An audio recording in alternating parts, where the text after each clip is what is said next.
Hi everyone, hope we are doing well. So today I'm back again with another story, and today I want to talk to you or to share with you a story, an experience that happened to me when I started my first job.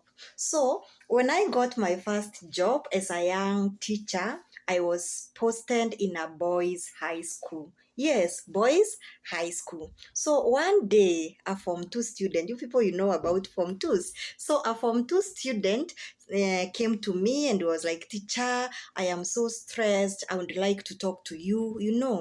And then I was like, yeah, it sounded a bit serious. And of course, I didn't want my learners to be stressed. So I told him, I booked him for an appointment in my office in the evening, and I told him to see me in the evening after taking supper.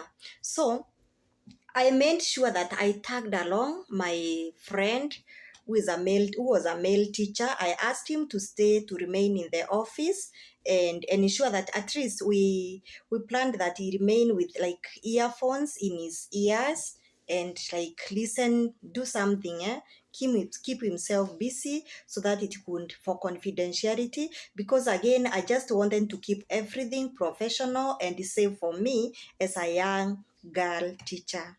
So the student came, he sat down. We were in a very professional, boundary, the distance keeping and everything for guidance.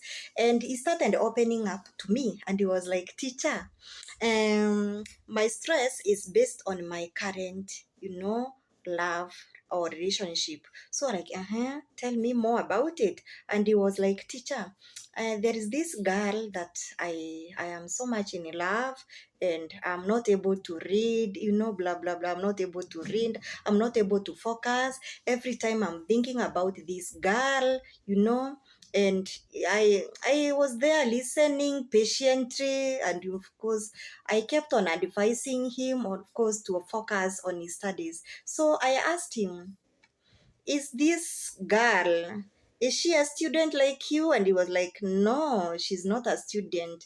Okay, has she done her college or university? Yeah, she's done with her college and university. So I was like, look here, my dear boy.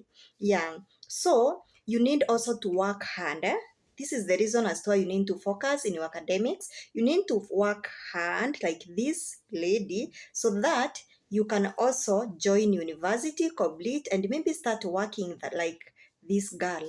So he was there, telling me how it's affecting him, and that's why he dropped in his performance in that specific exam that we had done previously. And I was there encouraging him and all that.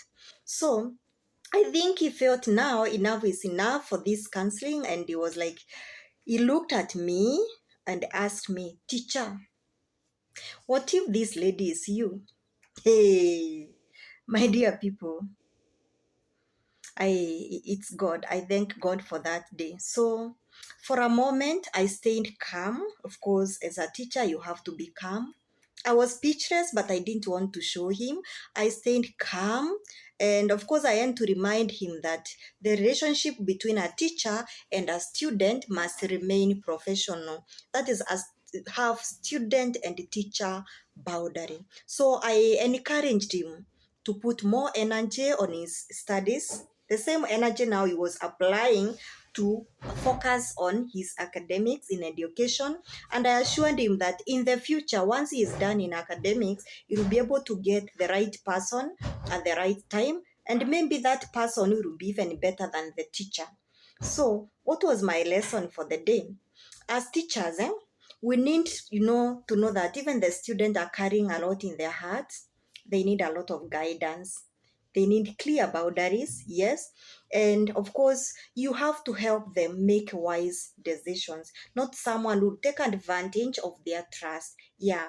So, my question for you as my fan, what would you have done if you are me? If you are in my shoes, what would you have done? How would you have responded to the boy?